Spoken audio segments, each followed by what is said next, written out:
विशुद्धज्ञानदेहाय त्रिवेदी दिव्यचक्षुषे श्रेयः प्राप्तिनिमित्ताय नमः सोमार्धधारिणे।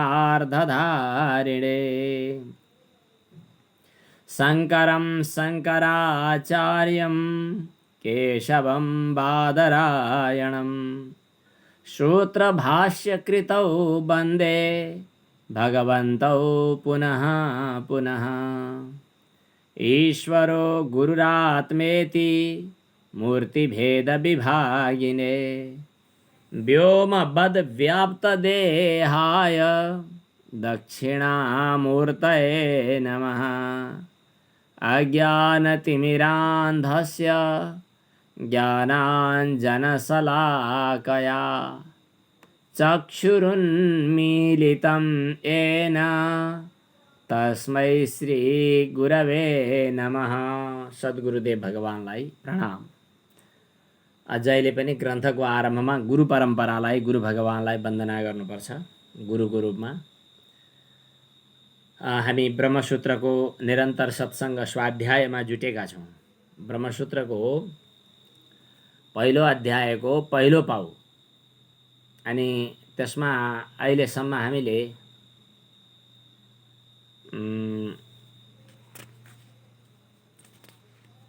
अन्तरअधिकरण अब पढ्नु छ।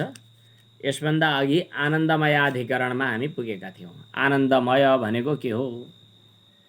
ठाउँ ठाउँमा आनन्दमय शब्दको कुरो आउँछ, जस्तै अन्नमय, प्राणमय, मनोमय, विज्ञानमय, आनन्दमय भन्यो। त्यो आनन्दमय भन्दा भित्र रहेको अर्को के चिज भन्ने खाले कुरो पनि आउँछ। त्यसकारणले त्यो आनन्दमय भनेको चाहिँ जीवात्मा हो कि यो सृष्टिकर्ताको रूपमा, सम्पूर्ण जगतको अधिष्ठानको रूपमा अनि त्यो आनन्दमयको कुरा आयो। त्यो आनन्दमय भनेको जीवात्मा हो कि परमात्मा हो कि भन्ने कुरा उठ्यो। अनि हामीले आनन्दमयाधिकरण अन्तर्गत लगभग 8वटा सूत्रहरू पढ्यौँ। ती 8वटै सूत्रहरूमा हामीलाई निष्कर्ष निकाल्ने मौका मिल्यो कि आनन्दमय शब्दको अर्थ ब्रह्म हो, जीवात्मा होइन। मयट भनेको विकार फिकार छ के हो त्यो भन्ने कुरा आयो, त्यो होइन। प्रचुर अर्थमा पनि मयट प्रत्यय हुन्छ। अनि प्रिय, मोद, प्रमोद यस्ता यस्ता लटरपटर देखिएकाहरू पनि चाहिँ त्यो भनेको उपाधिद्वारा मानिएका हुन्। त्यसकारण त्यो मन्त्रमा आएको आनन्दमय शब्द चाहिँ ब्रह्मकै वाचक हो भन्ने कुरा बताइयो। अब त्यसपछि प्रश्न उठ्यो, आनन्दमय भनेको ब्रह्म हो भने त्यो आनन्दमयको प्रकरणमा अगाडि विज्ञानमय आएको छ। अनि त्यो विज्ञानमय भनेको त पक्कै जीवात्मा होला, त्यो ब्रह्म त नहोला। प्रश्न है अब। अनि विज्ञानमय भनेको को हो त, कहाँ छ, के छ, कसो छ भन्ने कुरो गर्दाखेरि त्यो विज्ञानमय सबैको हृदयभित्र अन्तरआत्मा अन्तरभित्र रहेको भनेर बताएको छ। भनेपछि त्यो विज्ञानमय, अन्तर्यामी, अन्तरआत्मा यस्तो यस्तो शब्दले जो अन्तर भनेर बताइएको छ त्यो चाहिँ के हो नि? त्यो फेरि त्यो चाहिँ त जीवात्मा नै हो कि, अथवा ब्रह्म हो कि, अथवा अरू केही हो कि? सूर्यमण्डल भित्र रहने चम्किलो झलझलाकार पुरुष भनेर पनि बताएको छ छान्दोग्य उपनिषदमा। त्यो पनि के हो? देवताको वर्णन हो कि ब्रह्मको, माने कुनै सूर्यको माने भित्र रहने सूर्यमण्डलान्तर्गतवर्ती कुनै देवताको उपदेश हो कि ब्रह्मको उपदेश हो कि? यस्ता यस्ता कुराहरूको प्रसङ्ग उठेको छ। अनि त्यसको समाधानका लागि चाहिँ अब यो हामी प्रकरण पढ्छौँ। यो प्रकरणलाई अन्तरअधिकरणम भन्छन्। अन्तरअधिकरणभित्र 2टा सूत्र छन् जम्मा। अन्तरअधिकरणभित्र एउटा अन्तस्तद्धर्मोपदेशात् अनि एउटा भेद व्यपदेशात् चान्य, यी 2टा सूत्रहरू छन्। पुस्तक साथमा लिनुभएको छ भने पुस्तक सहित पनि अगाडि हेर्न सक्नुहुन्छ। तर मैले एकछिन स्क्रिन सेयर गरेर मैले उसको कुरा गर्छु। यो अधिकरणको 82 न्यायमालाको अन्तस्तद्धर्मोपदेशात् यो एउटा सूत्र छ। अनि भेद व्यपदेशात् चान्य, यो अर्को सूत्र छ। यी 2टा सूत्रको पहिला हामी आज अर्थ विचार गर्छौँ। अब यसमा प्रसङ्ग के आयो त कुरो बुझ्नुभयो। जो अन्तर्यामी भनेर कहीँ कुरा गर्यो भने त्यो अन्तर्यामी भनेको को हो? यस्ता कुराहरू आउँछन्। तो अन्तर्यामी भन्ने कुरा पनि आएको छ। य एष अन्तर आदित्य, य एष अन्तर अक्षिणी। यस्ता ठाउँमा चाहिँ सूर्यमण्डलभित्र रहेको भनेको छ। कहिले कहिले आँखाभित्र रहेको भनेर बताएको छ। अन्तर आदित्य, अन्तर अक्षिणी, सूर्यभित्र अनि अक्षीभित्र भनेर कहीँ कहीँ अन्तर अन्तर अन्तर शब्दको अर्थ भित्र हो। अन्तर आदित्य, अन्तर अक्षिणी भनेर बिचबिचमा आयो। त्यो के हो त भन्ने यहाँ प्रसङ्ग चल्दैछ। यो अन्तर्यामी भन्नु, अन्तर आदित्य भन्नु अनि अन्तर अक्षी पुरुष भन्नु, यो के हो? प्रसङ्ग यही नै हो। अब यो श्लोक मैले जो अलि पहिलेदेखिबाट पनि यो वैयासिक न्यायमालाको श्लोक देखाउने गरेको छु, त्यसैको कुरा यहाँले उठिरहेको छ। हिरणमयो देवतात्मा किं वासौ परमेश्वरः, मर्यादाधाररूपोक्तैर्देवतात्मैवनेश्वरः, सार्वात्म्यात् सर्वदुरिता राहित्याच्चेश्वरो मतः, मर्यादाद्या उपास्त्यर्थम ईशेऽपि स्युरुपाधिगाः। अब यसको सामान्य अर्थ बताउँछु। ट्याप्प टिप्न सक्ने बुझ्नेहरूले मात्रै यसलाई टिपोट गर्नु होला, नत्र सुन्नु होला मात्रै। मैले यसको भाव मात्रै बताउँछु, त्यति धेरै गहिरिएर अर्थ बताउँदिन। यो अधिकरण हो। अधिकरणमा 5 तरिकाले यो विषयलाई मन्थन गरिन्छ। 5 तरिकाले। यो हत्केलामा 5वटा औँला भएको त्यसैले हो। पहिला विषय टक्क राखिन्छ। अन्तर्यामी भनेको के हो? अन्तर्यामी सम्बन्धमा विचार। अनि त्यसपछि अब के हुन्छ त भन्दा सन्देह हुन्छ। दोस्रोमा सन्देह। सन्देह के भयो भन्दाखेरि यो यसो अन्तर आदित्य हिरणमयः पुरुषो दृश्यते, यस्तो वेदमा मन्त्र छ। हामी एकछिनपछि त्यसको अर्थ हामी भनौँला है। यस अन्तर आदित्य हिरणमयः पुरुषो दृश्यते। अब यसको अर्थ विचार गर्ने हो भने हजुरहरूसँग पुस्तक, अब पुस्तक साथमा लिनुभयो भने मजा आउँदो रहेछ। यो पुस्तक कहाँनेरि आउँछ त भन्दाखेरि यो छान्दोग्योपनिषद्को 6:6:1 मा आउँछ। ए होइन, 1:6:6 मा आउँछ। छान्दोग्योपनिषद्को 1 अध्यायको 6औं खण्डको अनि पहिलो मन्त्र, 1 अध्यायको 6औं खण्डको पहिलो मन्त्र आयो कि कति? 6औं मन्त्र आयो। छान्दोग्योपनिषद्को पहिलो अध्यायको 6औं खण्डको 6औं मन्त्र। अथ यदेवैतद् आदित्यस्य शुक्लं भासैव साथ यन्नीलं परः कृष्णं तद् अमस्तत् सामा अथ एष अन्तरादित्ये हिरण्मयः पुरुषो दृश्यते हिरण्यश्मश्रुर्हिरण्यकेश अप्राणखात् आप्रणखात् सर्वैव सुवर्णः। यस्तो सूत्र छ, यो मन्त्र छ। अब यदि तयारीका साथमा पढ्न चाहनुहुन्छ भने अहिले यो दोस्रो वर्ष शास्त्री द्वितीय वर्षका विद्यार्थीहरूको हकमा कुरा गर्दाखेरि पहिला यसरी पहिला ब्रह्मसूत्र पढ्यो अनि तेस्रो वर्षमा चाहिँ उपनिषद पढ्यो। यसो गर्दा उल्टो भयो भनेर हामीले अहिले पाठ्यक्रम परिवर्तन गर्दा पहिला छान्दोग्योपनिषद पढेर अनि पछि मात्रै ब्रह्मसूत्र पढ्ने व्यवस्था मिलाइएको छ। हामी उपनिषद अगाडि नराखिकन ब्रह्मसूत्रको चर्चा उठ्दैन।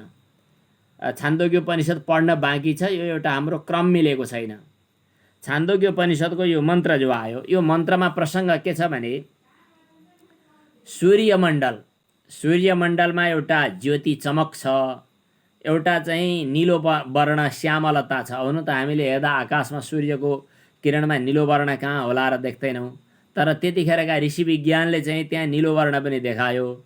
आजको विज्ञानले सूर्यका किरणहरूमा धेरै किसिमका वर्णहरू रहेको कुरा सिद्ध गरिसकेको छ। नीलवर्ण जस्तो एउटा रूप छ, एउटा चाहिँ सेतो वर्णको ज्योति छ, एउटा चमक ज्योति, अर्को चाहिँ नीलवर्ण।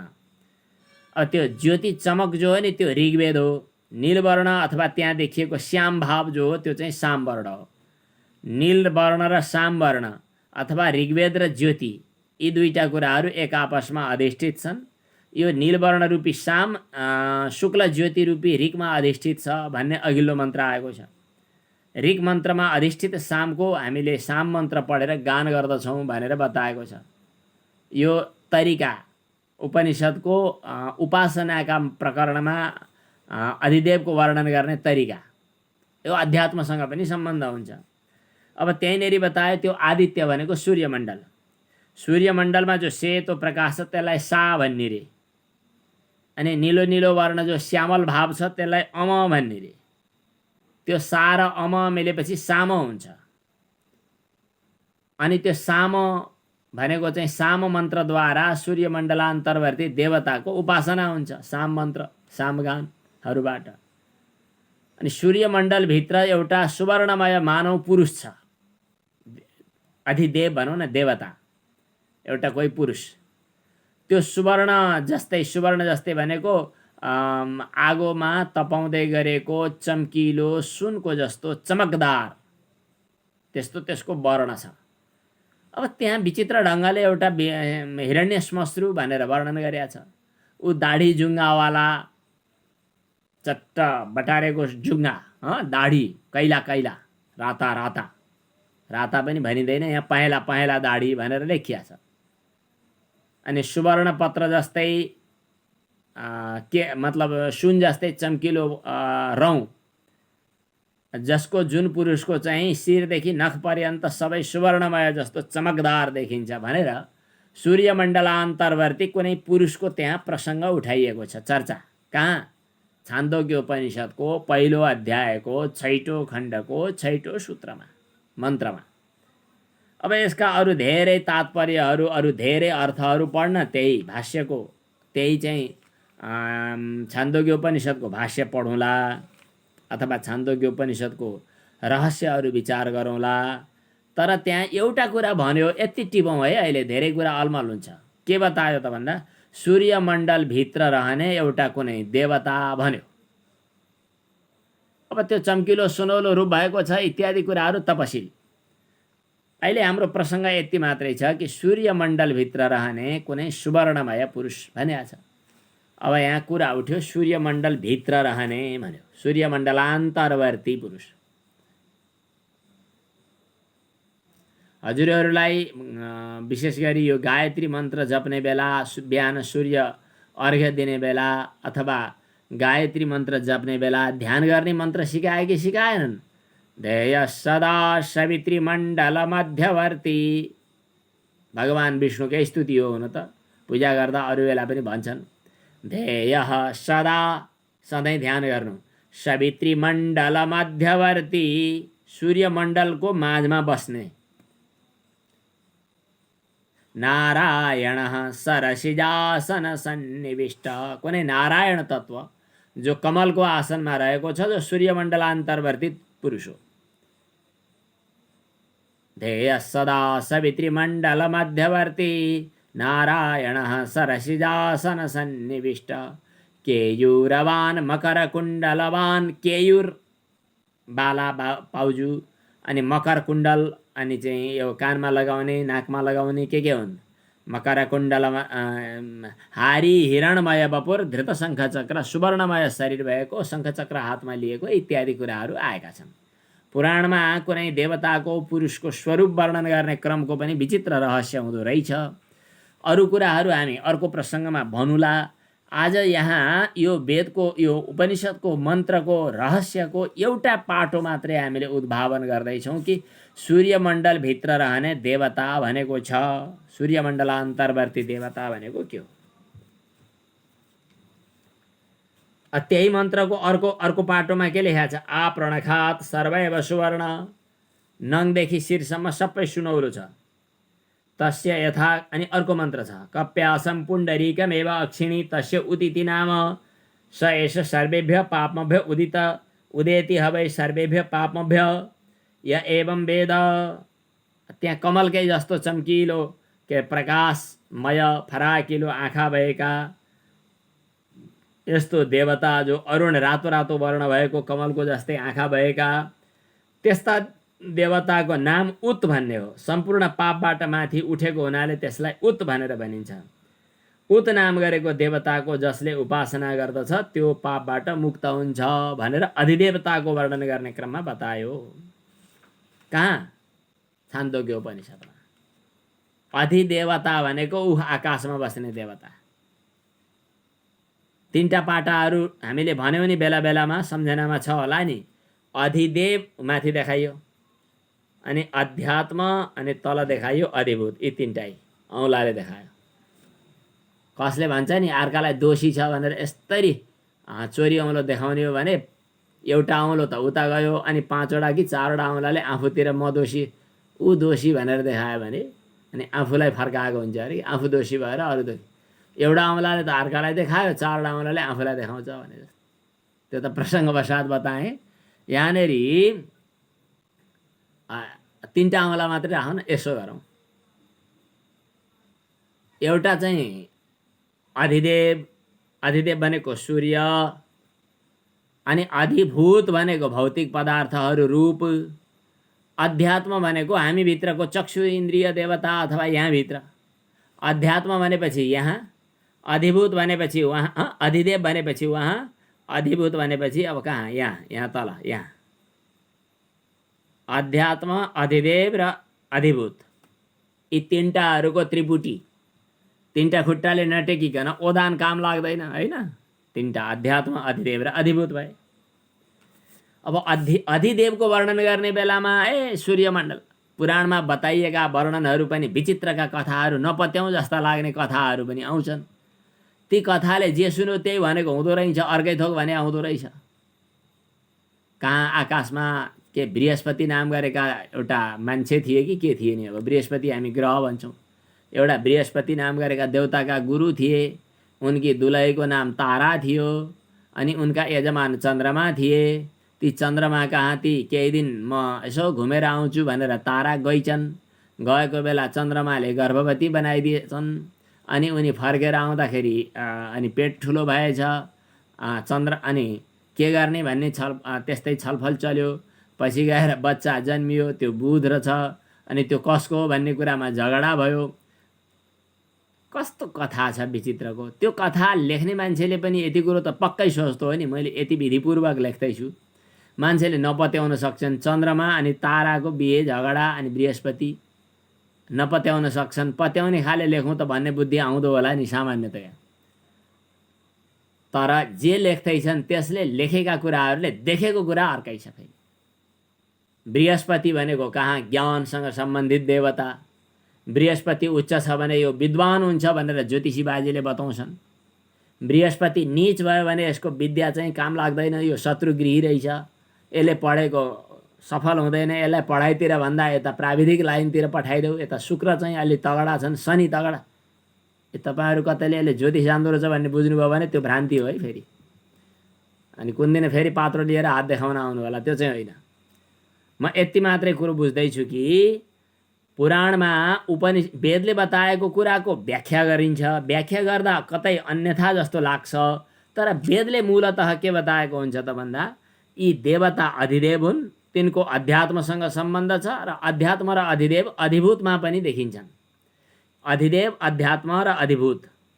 अधिदेवको रूपमा चाहिँ सूर्यमण्डलभित्र रहने सूर्यमण्डलान्तर्वर्ती देवता, सुनौलो जुङ्गा दाढी भएको भनेर उता अधिदेवताको रूपमा बताइयो, जुन अघिको मन्त्रमा हामीले उल्लेख गर्यौँ। अब यसपछि अर्को मन्त्र आउँछ, त्यो त्यही छान्दोग्य उपनिषदमा, यस अन्तर अक्षिणी पुरुषः दृश्यते, जो अक्षिभित्र एउटा पुरुष देखिएको छ भनेर यो 7औं खण्ड अध्याय 1 खण्ड 7 को 1 मन्त्रमा अथ अध्यात्मम भनेर सुरु गरियो। अथ अध्यात्मम भनेर सुरु गर्नु भनेको अब अघि अधिभूतको कुरा अधिदेवको कुरा गरियो, पछि अधिभूतको पनि कुरा गरिन्छ। अब म अध्यात्मको कुरा गर्दछु भन्दै त्यहाँ हाम्रा इन्द्रियका अधिष्ठाता, इन्द्रियको चाहिँ नियन्त्रण, यिनीहरूको चाहिँ त्यहाँ नालीबेली छ। अनि त्यहीँनेरि 5औं मन्त्रमा अथ यश अन्तर अक्षिणी पुरुषः दृश्यते, अक्षी पुरुष भनेको छ, आँखाभित्र पुरुष देखिन्छ। नेत्रको मध्यमा जो पुरुष देखिन्छ त्यो ऋक हो, त्यही साम हो, त्यही उक्त हो, यही यजु हो, त्यही ब्रह्म हो, वेद हो। त्यो यस पुरुषको त्यही रूप हो जो आदित्यान्तर्गत पुरुषको रूप हो भनेको, जो अधिदेव हो त्यो अध्यात्मको रूपमा पनि छ भनेर देखाइएको छ। अब यहाँनिर अरू कुरा हुँदै गर्छ। यहाँनिर अहिले चाहिँ अन्तर अक्षिणी पुरुषः दृश्यते भनेको आँखाभित्र, नेत्रको मध्यवर्ती, नेत्र मध्यान्तर्वर्ती, ऊ सूर्यमण्डलान्तर्वर्ती पुरुष भन्यो भने यहाँ अध्यात्ममा नेत्रान्तर्वर्ती पुरुष भनेर कुनै देवताको कुनै पुरुषको कुरा गरिएको छ। ल अब यहाँ संशय भयो, त्यो सूर्यमण्डलभित्र उपासना गरिने देवता, चक्षुभित्र उपासना गरिने देवता को हो? कुनै तपस्या गरेको दिव्य आत्मा भनौँ न, दिव्य आत्मा भन्ने चलन छ क्यारे। कोही तपस्या गरेको आत्मा, तपस्या गरेको कोही पुरुष, तपस्वी साधक, जसले पढे लेख्यो होला, चम्कियो होला, त्यो यहाँबाट मरेर गएपछि भुटुटुटु उडेर गएर सूर्यमण्डलान्तर्वर्ती बन्यो कि कोही संसारी थियो, जीवात्मा हुनु पर्यो नि त्यस्तो।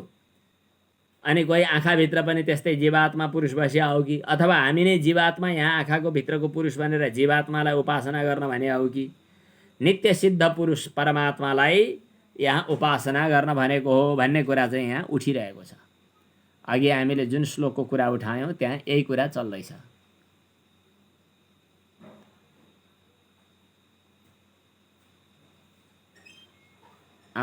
अन्तस्तद्धर्मोपदेशात् हिरणमयो देवतात्मा। हिरणमय शब्दको दुई ठाउँमा हामीले चर्चा गऱ्यौँ। एउटा चाहिँ अध्यात्मको क्रममा सूर्यमण्डलान्तर्वर्ती देवता भनेर, अथ यएष अन्तर आदित्य हिरणमय पुरुषो दृश्यते, यो मन्त्रमा। अर्को अध्यात्मको रूपमा चाहिँ सातौं मण्डलको पहिलो मन्त्रदेखि लिएर पाँचौं मन्त्रसम्म यएष पुरुषः यएष अन्तर अक्षिणी पुरुषः दृश्यते भनेर बतायौँ। अब यी दुवै ठाउँमा हिरणमयो देवतात्मा, हिरणमय जो पुरुष छ त्यो हिरणमय देवता हो कि परमेश्वर हो? कोही देवता भनेको अब पुण्यफल भोग्नका लागि स्वर्ग आदि लोकमा गएको कोही चमकदार कोही पुरुष हो कि परमेश्वर हो भनेर भन्दा अब पूर्व पक्ष आयो हैन।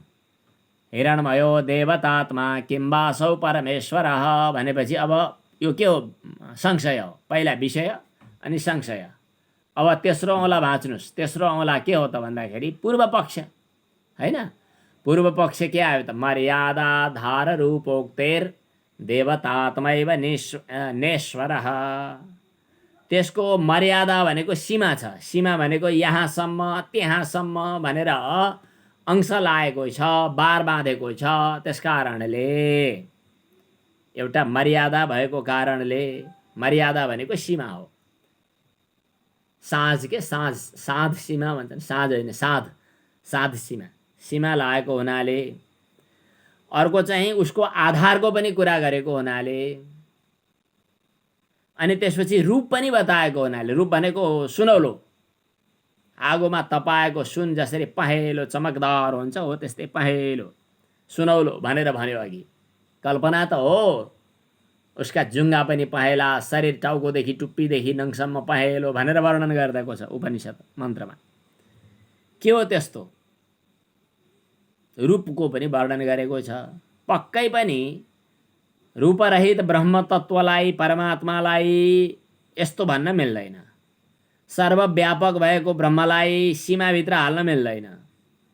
अनि सर्वाधार भएको ब्रह्मलाई फेरि आधारको कल्पना आँखाभित्र, सूर्यमण्डलभित्र भनेर भन्न मिल्दैन।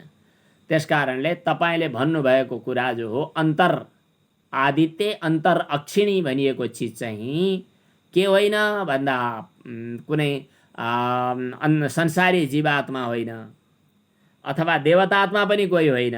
त्यो हो वस्तुतः परमेश्वर। होइन होइन, यहाँनिर पूर्व पक्ष आयो के देवतात्मा एव न ईश्वर, ईश्वर हुन सक्दैन, देवता हो भन्यो। अब यसको उत्तर आयो। अब चौथो औँलो भाँच्नु होला।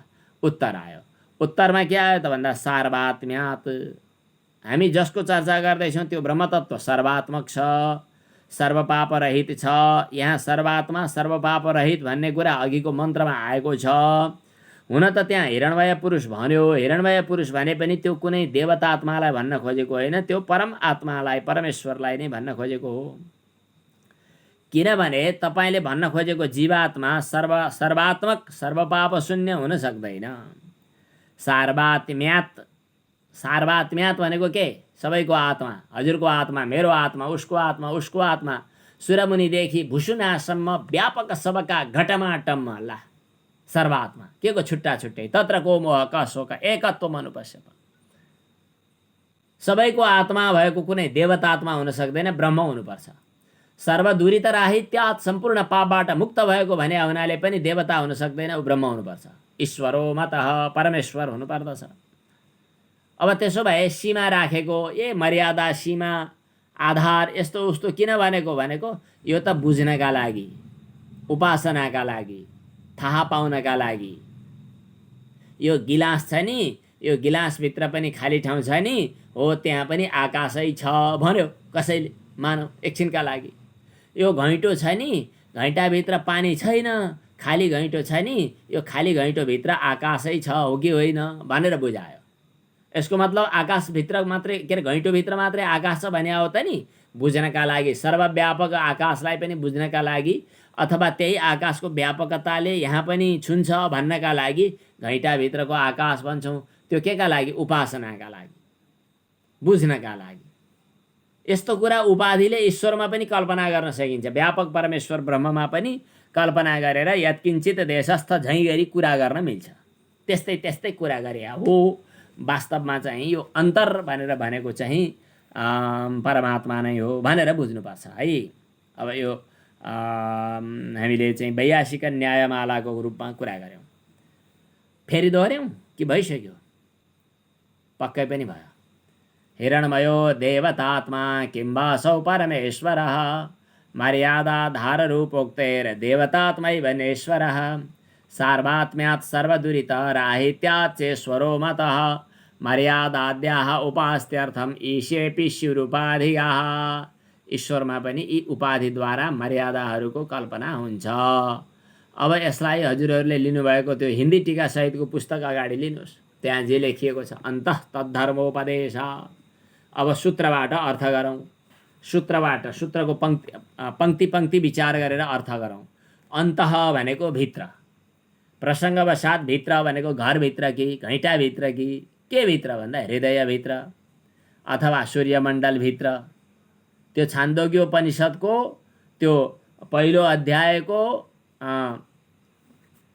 छैटौँ मण्डलको छैटौँ मन्त्र आकर्षित हुन्छ। ल वकिलहरूले बुझ्ने भाषा बोल्दै मैले, यसले त्यो दफाको यति नम्बर दफाको यो के को यो चाहिँ आकर्षित हुन्छ भने जस्तै। अन्तः भनेको भित्र, भित्र माने कहाँ भित्र? हृदयभित्र अथवा सूर्यमण्डलभित्र। अधिदेवताको रूपमा कुरा गर्नुहुन्छ भने सूर्यमण्डलभित्र अघिल्लो मन्त्रमा कुरा गऱ्यौँ। अध्यात्मको रूपमा कुरा गर्नुहुन्छ भने तपाईँको हृदयभित्र अथवा चक्षु भित्र देखिने जो सुनौलो पुरुष छ, हिरण्मय पुरुष छ। अन्तः भनेको भित्र रहनेवाला पुरुष। कस्तो पुरुष छ त भन्दा सुनौलो पुरुष, हिरण्मय पुरुष भनेर बताए। हिरण्मयेन पात्रेण, त्यो छुट्टै कुरा छ फेरि वेदमा। सुनौलो त्यो चाहिँ एष अन्तर आदित्य, एष अन्तर अक्षिणी इत्यादि मन्त्रहरूमा उपदेश गरिएको आदित्य मण्डलको भित्र रहने भनिएको जो पुरुष हो, त्यो चाहिँ देवता होइन, जीवात्मा पनि होइन। हो के त भन्दा परमेश्वर हो। किन? तद्धर्मोपदेशात्। तद्धर्मोपदेशात् भनेको त्यही मन्त्रको छेउछाउमा के लेख्यो त? पापमभ्य उदित उदेति हवै। अघि पढ्यौँ नि हामीले। यदि पुस्तक साथमा लिनुभएको छ छान्दोग्योपनिषद पनि भने हजुरहरू भाग्यशाली। अब फेरि कुरो सुन्दै छान्दोग्योपनिषद पनि किन्नु पर्नेले पो छोयो। अब के गर्ने? महेश आश्रमबाट अहिले छान्दोग्योपनिषद अझै छापिएको छैन, गीता प्रेसकै लिने हो कि अब छान्दोग्योपनिषद पनि छाप्नुपर्छ भनेर गुरुहरूलाई अनुरोध गर्ने बेला भयो। अनि त्यसपछि बृहदारण्यको उपनिषदको पनि पालो आउँछ, फेरि पढ्दै गर्नु पर्ला। यहाँ के कुरा आयो त भन्दाखेरि पापमभ्य उदेति हवै। पाप शून्यत्वादि धर्महरूको उपदेश गरिएको छ त्यो श्रुति मन्त्रमा। पाप शून्य भनेको संसारी जीवात्मा वा संसारी कुनै तपस्वी देवताहरू कोही हुन सक्दैनन्। त्यसकारणले अध्यात्ममा पनि अधिदेवमा पनि। त्यसकारणले यो के हो त भन्दा परमेश्वर नै हो भनेर बुझ्नु पर्दछ। सूत्रको अर्थ भयो है। अन्तः भनेको भित्र, अर्थात् सूर्यमण्डलभित्र अथवा चक्षुभित्र रहेको जो देवता हो त्यो परमेश्वर नै हो, जीवात्मा वा देवतात्मा होइन। किन? तद्धर्मोपदेशात्, त्यही ब्रह्मकै परमेश्वरकै परमात्माकै धर्महरूको त्यहाँ उपदेश भएको देखिन्छ। मैले घरिघरि ब्रह्म शब्दको प्रयोग गर्छु, घरिघरि परमेश्वर शब्दको प्रयोग गर्छु, त्यो एउटै हो भन्ने बुझ्नु है। कहिले कहिले त मायोपाधिक ईश्वरलाई पनि ईश्वर ईश्वर शब्दको प्रयोग गरिएको हुन्छ, तर यहाँ अहिले ब्रह्मलाई नै निरुपहित परतत्वलाई नै हामी ईश्वर शब्द परमेश्वर शब्दले पनि प्रयोग गरेका छौँ। कुरो बुझियो होइन त? संशय भयो पहिला। कुनै पुण्यकर्म गरेर देवता बनेको, चमकदमक प्राप्त गरेको, शानदार बनेको कुनै संसारी पुरुष नै सूर्यमण्डलमा वा चक्षुमा उपास्य देवताको रूपमा रहेको हो कि अथवा नित्य सिद्ध ब्रह्म पुरुष परमेश्वर हो भन्ने कुरा उठ्यो। अनि सामान्यतया प्रश्न उठ्यो कि संसारी नै हो कि क्या हो भनेर पूर्व पक्ष आयो। किन त्यहाँ रूपवान भनेर लेखियो? अनि सूर्यमण्डलमा चाहिँ त्यो रहेको जो हो नि सूर्यमण्डलान्तर्वर्ती, त्यसको चाहिँ सुनौला सुनौला जुङ्गादारी छन् भनेर बताइयो। अनि त्यसपछि चाहिँ त्यो आँखाभित्र रहने देवतालाई पनि तस्यै तदेव रूपम यद अमुष्य रूपम, सूर्यमण्डलान्तर्वर्ती देवताका जे जस्ता रूपहरू छन् हुबहु तपाईँको आँखाभित्र रहने देवताको पनि त्यस्तै रूप छ भनेर बताइयो। कुनै विज्ञानका विद्यार्थीहरूले सायद मलाई पनि पढाइदिनु होला यो क्वान्टम फिजिक्सको सिद्धान्त। ब्रह्माण्ड पुरै भन्नु र तपाईँको दृष्टि, तपाईँको आँखा भन्नु एउटै चिज हो। तपाईँको आँखालाई नदेखे ब्रह्माण्ड हुँदैन, तपाईँको कानले नसुने विश्वव्यापक कुनै शब्द हुँदैन, तपाईँको जिब्रोले नचाखेको कुनै रस हुँदैन। जे छ हाम्रो अनुभूतिका कारणले छ, नत्र छैन। विभिन्न कुराहरू त्यहाँ छुपेका छन्, घुमेका छन्, जो कुरा अझै अध्ययन, अझै चिन्तन, अझै मनन गर्दा गर्दा गहिरिँदा धेरै कुराहरू खुल्दै गर्दा रहेछ। यहाँ के प्रसङ्ग भन्दैछु म भन्दा सूर्यमण्डलभित्र रहने एउटा चम्किलो देवता जसको दारी जुङ्गा सुनौला छन् रे, अनि उसको जस्तो रूप छ हुबहु तपाईँको आँखाभित्र रहने देवताको पनि त्यस्तै रूप छ, जो अन्तर चक्षुभित्र रहने देवताको पनि। भनेपछि यो पनि त रूपवान भयो। रूपवान भए परमेश्वर हुन सक्दैन कि क्या हो भन्ने पूर्व पक्ष चल्दैछ। अनि आधार आकाशमा बस्ने, आँखाभित्र बस्ने भन्या हुनाले पनि त्यो हुन सक्दैन जस्तो लाग्यो। अनि मर्यादा सीमा लेखेको हुनाले पनि परमेश्वर हुन सक्दैन। कहाँनेरि मर्यादा सीमाको कुरा आयो त भन्दाखेरि बृहदारण्यको उपनिषदमा आएको छ 4:4-22 एष सर्वेश्वरः एष भूताधिपति एष भूतपालः एष सेतुर्विधारणः एषां लोकानाम् असम्भेदाय भनेर बृहदारण्यको उपनिषदमा पनि यस्तो कुरो आएको छ। ल 82 न्यायमालाको पनि पुस्तक हजुरहरूसँग आइपुगेको छ। यो खोलेर डिल्लीराम मिश्रजीले राखिदिनु भएको छ। यो खोलेर चाहिँ क्लिक गर्नुभयो हजुरहरूको च्याट बक्समा भने त्यो आइपुग्छ। मैले पनि डेस्कटपमा हजुरले कुन राख्नुभयो यही हो कि फरक हो, मैले यहाँ सेभ गरेँ, हजुरहरूले गर्न सक्नुहुन्छ।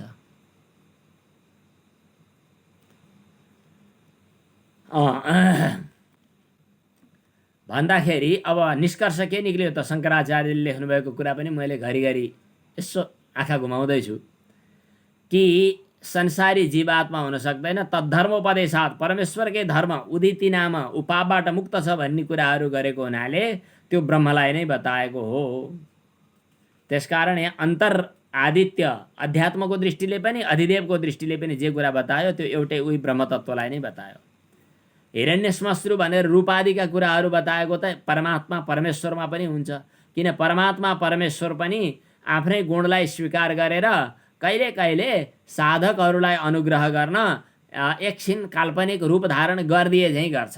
के फरक पर्छ? माया हेसा माया सृष्टा यन्माम पश्यसि नारद। मैले यो सुटुक्क शाङ्कर भाष्य हेर्दैछु। सर्वभूत गुणैर्युक्तं मैवं मां ज्ञातुमर्हसि। मेरो माया मायाको कारणले यो सब देखा परिरहेको छ। यी सबै गुणले युक्त भएको पनि म नै हुँ र गुणरहित पनि म नै हुँ भनेर भगवानले भन्नुभएको छ। उपनिषदमा पनि अशब्दमस्पर्शमरूपमव्ययम् यस्ता कुराहरू आएका छन्। सर्वकामा सर्वगन्ध सर्वकामः सर्वकर्मा सर्वगन्ध सर्वरसः यस्ता यस्ता कुराहरू आएका छन्। त्यस कारणले रूपवान भने पनि ब्रह्मलाई भन्न मिल्छ। निरूपलाई रूपवान एकछिन कल्पनालाई लिएर एकछिन आधारलाई लिएर भन्न पाइन्छ। कुनै आधार हुन आवश्यक नपर्ने, आधारको अपेक्षा नराख्ने परमात्मा पनि स्वे महिम्नि प्रतिष्ठितः भन्ने परमात्मा पनि सर्वान्तर्यामी भएको हुनाले उपासना कसैको आधारमा नरहे पनि उपासनाका लागि त्यसको पनि ऐश्वर्य मर्यादा आधारको कुराहरू फ्याट्टफुट्ट हुन मिल्छ, त्यसमा आपत्ति छैन। तर भन्न खोजेको चाहिँ अरू सबै पूर्वापर विचार गर्दा अन्तर आदित्य अन्तःचक्षुषी भनिएको चिज चाहिँ ब्रह्म हो, कुनै देवतात्मा होइन। अब 20औं सूत्र चाहिँ आज पढिसकियो है। 20औं सूत्र चाहिँ अब पढिसकियो। 20औं सूत्र के थियो? अन्तस्तद्धर्मोपदेशात्। यो सूत्र हामीले पढिसक्यौँ शाङ्कर भाष्यको आधारमा पनि। यश अन्तर आदित्य इत्यादि यो शाङ्कर भाष्यको पाठ थियो। अब यसपछि अर्को सूत्र पढौँ। मैले यो सामान्य गरिसकेँ, सारांशहरू ल्याइसकेँ।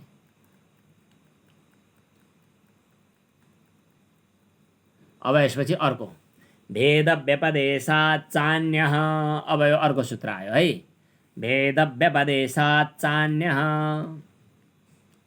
भेद व्यपदेशात् एउटा पद भयो, च अर्को भयो, अनि अन्यः भनेको अर्को भयो। भेद व्यपदेशात् भनेको अक्षी पुरुषको रूपमा, आदित्य मण्डलान्तर्वर्ती पुरुषको रूपमा सुनिएको जो अन्तर्यामी पुरुष हो, त्यो अन्तर्यामी पुरुष त्यो आदित्याभिमानी देवता भन्दा पनि फरक छ। के बुझ्नुभयो? आदित्य भनेको सूर्य। सूर्यमा पनि दुई किसिमका कुरा आए। एउटा सूर्यमण्डलान्तर्वर्ती, यो यहाँ अघि उपनिषदमा बताइएको ब्रह्मतत्व। अर्को सूर्यको रूपमा उभिने कुनै देवता। सूर्यको रूपमा उभिने देवतालाई हजुरहरूले यसरी बुझ्नुहोस् कि सूर्य रूप शरीराभिमानी जीव। हजुरले यो शरीर यो यो यो यो यो हाडछाला रगत मासुको थुप्रोलाई लिएर म भन्दै हिँड्नुहुन्छ नि, जसरी हजुर हामी एउटा सानो लामखुट्टेले आफ्नै त्यत्रै शरीर बोकेर म भन्दै हिँड्छ, त्यस्तै त्यो सूर्यमण्डललाई पनि अभिमान गर्ने, म यो सूर्यमण्डल मेरो शरीर हो भन्ने देवता छ कोही। सूर्यमण्डल देवता चाहिँ जो हो त्यो चाहिँ सूर्यमण्डलाभिमानी देवता जो हो त्यो त्यहाँ एक किसिमले मानौ त्यो सूर्यमण्डलाभिमानी जीव जस्तै हो। त्यो त्यहाँ भित्र रहने फेरि अर्को त्यहाँ भित्रको पनि अन्तर्यामी जो छ त्यो चाहिँ फेरि ब्रह्म हो। जसरी हामी भित्रै पनि दुईटा तत्त्वहरू, एउटा जीवात्मा एउटा परमात्मा। जीवात्माको पनि आत्मा चाहिँ परमात्मा हो भनेर बुझिन्छ नि कहिले कहिले। विशेष गरी विशिष्टाद्वैत सम्प्रदायमा यही भनाइलाई बढी महत्त्वका साथ लिइन्छ। विषयवस्तु राम्रो पनि छ, तर अन्तिममा गएर भेद निवारण गर्न खोज्ने शङ्कराचार्य भेद त रहिरहन्छ है भन्ने रामानुजाचार्य, फरक यति मात्रै हो। यो जीव पनि त्यो परमात्माको शरीर हो। जस्तै यो शरीर चाहिँ जीवात्माको शरीर हो, त्यसै गरी त्यो जीवात्मा पनि परमात्माको शरीर हो। करिब करिब कुराकानी ठिकै जस्तो पनि छ। यहाँ अहिले प्रसङ्ग चलाइरहेको छ कि भेद व्यपदेशात् भनेको सूर्यमण्डलको अभिमानी देवता र सूर्यमण्डलान्तर्वर्ती देवता चाहिँ तरवर्ती परमतत्त्व चाहिँ फरक छ। यिनीहरूमा भेद देखाइएको छ। सूर्यमण्डलाभिमानी देवता भनेको चाहिँ जीव जस्तै हो, जीव हो। अनि त्यसभन्दा भिन्न चाहिँ त्यो सूर्यमण्डलान्तर्वर्ती अन्तर्वर्ती त्यो चाहिँ छुट्टै हो। त्यो भेद व्यपदेशात् भनेको भेदको व्यपदेश गरेको छ। यो कुरा कहाँ लेखिएको छ त भन्नुहुन्छ भने बृहदारण्यक उपनिषदको 3रो अध्यायको, मैले यहाँ शाङ्कर भाष्यको प्रकरणमा आएको चाहिँ म यो उपस्थापन गराइदिन्छु। यहाँ य आदित्य तिष्ठन्, यो चाहिँ बृहदारण्यक उपनिषदको प्रसङ्ग। यह आदित्य तिष्ठन् आदित्यात् अन्तरः यम आदित्यो न वेद यस्य आदित्यः शरीरम य आदित्यम अंतरः यमयति एष त आत्मा अंतर्यामी अमृतः। यह जो आदित्य तिष्ठन भनेको सूर्यभित्र बस्छ। आदित्यात अन्तरः त्यो सूर्यमण्डलाभिमानी देवता भन्दा पनि भित्र छ। यम आदित्यो न वेद सूर्यमण्डलाभिमानी देवताले जो सूर्यमण्डलान्तर्वर्ती देवतालाई चिन्दैन। अनि आदित्य मण्डल जसको शरीर हो, आदित्यलाई भित्रभित्रबाट जसले नियमन गरेको छ, त आत्मा अन्तर्यामी अमृतः, त्यो तिम्रो आत्मा हो, अन्तर्यामी हो, अमृत हो भन्या। त्यहाँनेरि के लेखियो त भन्दा सूर्यमण्डललाई, सूर्यलाई नियन्त्रण गर्ने, सूर्यलाई जसले नियन्त्रण गर्छ, सूर्यले जसलाई जान्दैन, बसेको छ त्यही सूर्यभित्र। क्या गजब छ। त्यो एउटा दृष्टि, त्यो एउटा उदाहरणले यहाँभित्र पनि विचार गर। यो एउटा जीवात्मा, यसलाई नियमन गरिरहेको छ ईश्वर सर्वभूतानां हृदयेर्जुन तिष्ठति भ्रामयन् सर्वभूतानि यन्त्रारूढानि मायया। अर्काले नियमन गरिरहेको छ, त्यसलाई यसले जान्दैन। यो त्यसको शरीर हो, त्यो यसको आत्मा अन्तर्यामी हो। यस प्रकार बुझ्न सकिन्छ। आदित्यादि शरीराभिमानी जीवभन्दा भिन्न अन्तर्यामी ईश्वर अर्को छ, जुन कुरा बृहदारण्यको उपनिषदको यो मन्त्रमा बताइएको छ। भेद व्यपदेशात् भनेको भिन्ना भिन्नै देखाइयो। के भिन्ना भिन्न? एउटा जीवलाई पनि नियमन गर्ने त्यहाँभित्रको अन्तर्यामी आत्मा परमात्मा। त त्यस प्रसङ्गमा आदित्यात अन्तरः यम आदित्यो न वेद, सूर्यभन्दा भित्र रहेको छ जसलाई सूर्यले बुझेन भनेपछि त्यहाँ भित्र रहनेवाला चिज र अनि सूर्य दुईटा त फरक फरक भए। वेदिता र विज्ञानात्मा यी दुईटा फरक फरक भए। वेदिता आदित्य जो विज्ञानात्मा छ त्यो भन्दा भित्र अन्तर्यामी अर्को छ भन्ने कुरा स्पष्ट देखियो। जसरी यो मन्त्रमा सूर्यमण्डल भित्र रहने परमात्मा तत्त्व र सूर्यमण्डलाभिमानी जीव तत्त्व यी दुईटा फरक फरक श्रुतिमा निर्देश गरियो, त्यसै गरी यहाँ पनि हाम्रो शरीरभित्र पनि दुईटा फरक छन्। तर हामीले जो यहाँ अहिले चर्चा गरिरहेका छौँ अन्तर अक्षिणी भनेर अथवा चाहिँ अन्तर आदित्य भनेर, त्यो के हो त भन्दाखेरि परमात्मा हो, जीवात्मा अथवा देवतात्मा होइन इति सिद्धम। ल, दुईटा सूत्रको एउटा अधिकरण अब पुरा भयो। अब त्यसपछि अर्को अधिकरण पनि सुरु गर्ने हो, आकाशाधिकरणम। यसमा एउटै मात्रै सूत्र छ, आकाशाधिकरणम। अब आकाशाधिकरणमको भूमिका, आकाशाधिकरणमको चाहिँ प्रसङ्ग के छ त यो पनि हेरौँ। अन्तस्तद्धर्मोपदेशात् इत्यादि त आइ नै सक्यो। बृहदारण्यको उपनिषदमा आएको यो श्लोकमा यहाँ के लेखा छ? विज्ञानमय पुरुषका लागि विशेषण दिइएको छ अरे, सर्वस्य वशी, सर्वस्य ईशानः, सर्वस्य अधिपति, एष सर्वेश्वर, एष भूतपालः इत्यादि इत्यादि कुराहरू। पापबाट त्यो उठेको इत्यादि इत्यादि विशेषणहरू दिएको छ। इत्यादि कुराहरूले सूर्यमण्डलान्तर्वर्ती हिरण्मय पुरुष जो हो त्यो परमात्मा नै हो, जीवात्मा होइन। अर्को कारणले भेद व्यपदेशात् च अन्य, बृहदारण्यको उपनिषदको त्यो अन्तर्यामी ब्राह्मणमा भिन्ना भिन्नै भनेर देखाइएको हुनाले पनि सूर्यमण्डलान्तर्वर्ती देवता र सूर्यमण्डलाधिष्ठाता देवताहरू फरक फरक छन् भन्ने कुरा बुझ्नु पर्दछ। त्यो अधिष्ठाता देवता जो हो माने अभिमानी देवता भन्दा अन्तर्यामी देवता चाहिँ फरक छ। त्यो अन्तर्यामी भनेको परब्रह्म परमात्मा हो भन्ने कुरा यहाँ सिद्ध भयो। अहिलेसम्म यति कुरा गरिसकेपछि हामीले के कुरा बुझेछौँ त भन्दा, जगतको मूल कारणको रूपमा जो बताइयो अभिन्न निमित्तोपादान कारण भनेर, त्यो परमात्मा नै हो, जीवात्मा पनि होइन, जड प्रकृति पनि होइन। पहिला प्रकृति हो कि भन्ने कुरा आयो, अनि तदैक्षत भविष्याम प्रजाय यी कुरा आएको हुनाले प्रकृति होइन भन्ने कुरा हामीले पाँचौँ मन्त्र, पाँचौँ सूत्रदेखि सातवटा सूत्रसम्म पढ्यौँ। अनि त्यसपछि चाहिँ इच्छति अधिकरणमा अनि त्यसपछि प्रकृति होइन भन्ने कुरा, जड प्रकृति होइन भन्ने कुरा आयो। अनि त्यसपछि चाहिँ फेरि जीवात्मा पनि होइन भन्ने कुरा पनि भइसक्यो। भनेपछि जगतको उत्पत्ति स्थिति र लयको कारण चाहिँ ब्रह्म हो भन्ने कुरा हामीले सिद्ध गऱ्यौँ, गाँठो पार्यौँ, पक्का गऱ्यौँ, निर्धारण गऱ्यौँ। तर अब तर आयो है। तर भनेपछि सबै कुरा फेरिन्छ। छान्दोग्य उपनिषदको पहिलो अध्यायको 9औं प्रकरणको पहिलो मन्त्रमा आकाशबाटै जगतको सृष्टि भयो भन्ने कुरा लेखिएको पो रहेछ त। कहाँ? छान्दोग्य उपनिषदमा।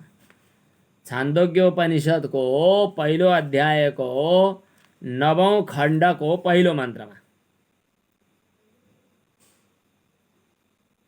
शिलक प्रवाहण, शिलक र प्रवाहणको चाहिँ उक्ति प्रत्युक्तिको प्रसङ्गमा छ। यो लोकको गति के हो भनेर शिलकले सोधे। प्रवाहणले उत्तर दिए कि यो लोकको गति आकाश हो।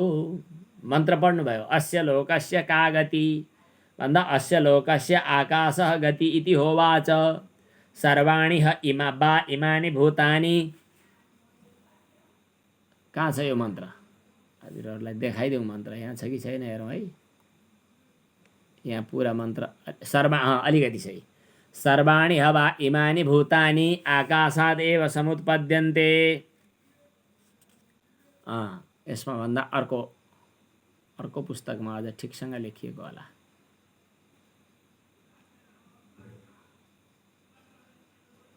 यहाँ हेरौँ है। यहाँ आयो मन्त्र। अस्य लोकस्य का गति। यो लोकको गति के छ भन्दा आकाश इति होवाच। प्रवाहणले उत्तर दिन्छन् आकाश नै गति हो। सर्वाणि हवा इमानि भूतानि आकाशात् एव समुत्पद्यन्ते। सर्वाणि सबै इमानि भूतानि यी प्राणीहरू आकाशात् एव आकाशबाटै समुत्पद्यन्ते पैदा भएका छन्। आकाशम प्रति अस्तम यान्ति। आकाशमा नै यिनीहरू अस्ताउन जान्छन्। आकाश हि एव एभ्यो ज्यायान्। यी सबैभन्दा महान आकाश छ। आकाशः परायणम। यिनीहरू सबैको आश्रय पनि आकाश नै हो भनेर बताइएको छ। उपनिषदको मन्त्र अर्थ त लाउनु पर्यो। अब आकाश भनेको के हो? अब संशय भयो। आकाश भनेको के हो भनेर सोद्धाखेरि अब दुईटा छन् संशय। कि त आकाश भनेको पृथ्वी जल तेज वायु आकाश भनिने भूत आकाश होला, कि त आकाश भनेको ब्रह्म नै होला। अब के होला? दुवै ठाउँमा प्रयोग देखिन्छ। आकाश भनेको ब्रह्म हो कि भूत हो? माने पृथ्वी जल तेज वायु आकाश भने जस्तै भूताकाश हो भनेर संशय भयो।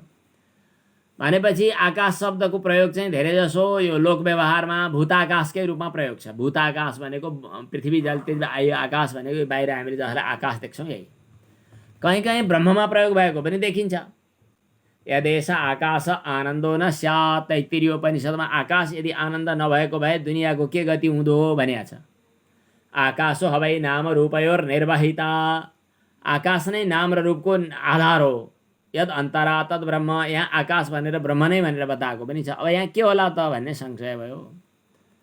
अब यो संशय भएपछि पूर्व पक्ष आयो। पूर्व पक्ष के हो त भन्दा भूताकाश नै श्रेष्ठ छ, भूताकाश नै हो। आकाश भन्ने बित्तिकै भूताकाश नै आउँछ। आकाश शब्द दुवै ठाउँमा बराबर छ भन्ने कुरा छैन। यो अनेकार्थी पनि होइन। आकाश भनेको भूताकाश, आकाश भनेपछि आकाश, सकियो। ब्रह्ममा प्रयोग गरे भए कहीँ कहीँ गौण प्रयोग गरेको हो। वस्तुतः आकाश भनेको भूताकाश। मुख्य अर्थ भयो भने गौण अर्थमा प्रयोग गर्न मिल्दैन। जस्तै कहिले कहिले कसैले मान्छेलाई तँलाई कुकुर भन्यो।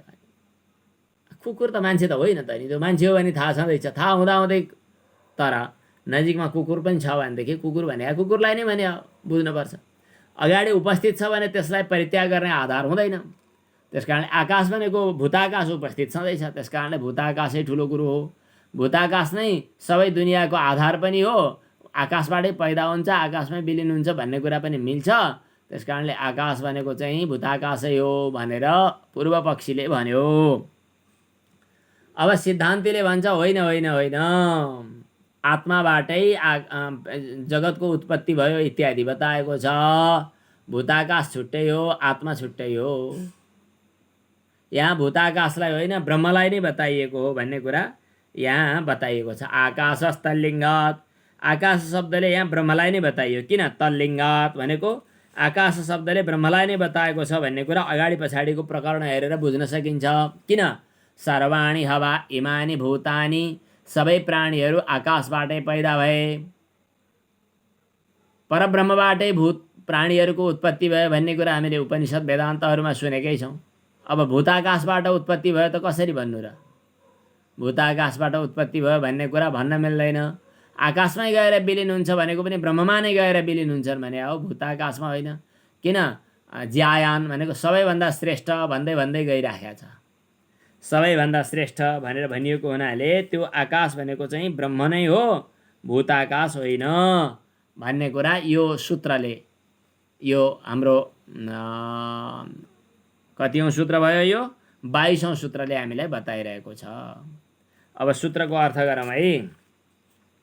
सूत्रको अर्थ के आयो? आकाशः छुट्टै पद छ, तत्लिङ्गात् छुट्टै पद छ। आकाशः भनेको आकाश शब्दको अर्थ ब्रह्म नै हो। आकाश इति होवाच इत्यादि मन्त्रहरूमा आकाश शब्दको अर्थ ब्रह्म नै हो, यति बुझ्ने हो सूत्रबाट। अनि हेतु के त भन्दा तत्लिङ्गात् सम्पूर्ण प्राणीहरूको उत्पत्ति हुन्छ आकाशबाट भनेको छ। यसले सङ्केत गरेको, यसले चिनारी गरेको, यसले चिनाउन खोजेको, देखाउन खोजेको चाहिँ परब्रह्मलाई नै हो भन्ने कुरा पछाडिका भनाइहरूले सङ्केत गर्दछन्। लिङ्ग शब्द छ नि, लिङ्ग शब्दको अर्थ चाहिँ सङ्केत, लिङ्ग शब्दको अर्थ चिनारी, लिङ्ग शब्दको अर्थ चाहिँ देखाउने, निर्देश गर्ने। आकाशमा के अरे पर्वतमा धुवाँ उडिरहेको छ, त्यो धुवाँले त्यहाँ आगो छ भन्ने कुरा देखाउँछ। किन? धुवाँ आगोसँगै हिँड्ने गरेको भान्सामा देखाएको थियो। पर्वतमा देखिएको अविच्छिन्न मूल भएको धुवाँको रेखाले के सिद्ध गर्दछ त? पर्वतमा आगो छ भन्ने देखाउँछ। भनिसकेपछि लिङ्ग शब्दको त्यहाँ धुवाँ चाहिँ लिङ्ग हुन्छ। त्यहाँ पर्वतो वन्यमान धुमात भन्दा लिङ्ग के हो भन्यो भने धुम भन्नुपर्छ। लोकव्यवहारमा अचेल जुनसुकै अर्थमा प्रयोग गरून् मान्छेले, तर वेदमा, दर्शनशास्त्रमा र हाम्रा धेरै ग्रन्थहरूमा लिङ्ग शब्दको अर्थ चाहिँ सङ्केत। त्यसैले शिवलिङ्ग भन्यो भने शिव भनेको व्यापक परमतत्त्व, त्यो व्यापक परमतत्त्वलाई सङ्केत गर्ने, देखाउने, चिनाउने, खुट्याउने, यस अर्थमा चाहिँ शिवलिङ्ग भनेको त्यो पूर्ण ब्रह्मतत्त्व, व्यापक ब्रह्मतत्त्वको चाहिँ सङ्केत हो। त्यो यो ब्रह्माण्ड पनि त्यो परब्रह्मको सङ्केत हो। त्यसकारणले यो ब्रह्माण्ड नै लिङ्ग। भगवानको पहिला प्रकट हुने बेला ब्रह्माण्ड नै प्रकट भयो। त्यसको छेउ टुप्पो पत्तो लगाउन ब्रह्माजी माथि गए, शिव विष्णु तल गए, पहिला ज्योतिर्लिङ्ग प्रकट भयो, इत्यादि प्रसङ्गहरूमा आएका छन्। आकाश तत्लिङ्गात्, आकाश शब्दले परब्रह्मलाई नै बताउनु पर्ने हुन्छ। किनभने तत्लिङ्गात्, यो आकाश चाहिँ त्यो परब्रह्मको परिचायक लिङ्ग हो, परब्रह्मलाई निर्देश गर्ने एउटा पहिचान हो। अथवा यहाँ आकाश शब्दसँगै आएका कतिपय अरू शब्दहरू छन्, ती शब्दहरूले कसलाई बताइरहेका छन् त भन्दा त्यही परब्रह्मलाई नै बताइरहेका छन्। त्यसकारणले आकाश शब्दको अर्थ चाहिँ परब्रह्म नै हो। यो सूत्रको अर्थ हामीले अघि जसरी यो 82 का न्यायमाला पढ्यौँ, त्यो हजुरहरूले डाउनलोड पनि गरिसक्नुभयो। यो 8औं अधिकरण भयो। अलिकति यसको सङ्केत पढौँ अनि आज समय पूर्ण भइहाल्यो।